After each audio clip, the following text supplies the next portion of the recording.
As you said in our last crash course, we have shown you like the structure of Kubernetes. So can you kindly describe the structure of Kubernetes a little bit and like how it works?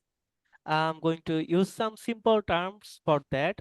For example, we talked about the cluster. So what a cluster is, there will be multiple nodes, and those two nodes will be managed by the control panel, which maintains everything, like where the application will be deployed and where is the resources is taking too much. If a application is taking too much resources, then it will deploy that application to a specific nodes that are currently has less load compared to the others.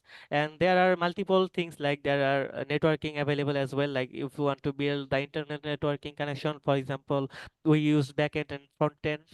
So the backend was connected with the front end in our cluster. So there is behind the scene, it is using the networking feature of Kubernetes.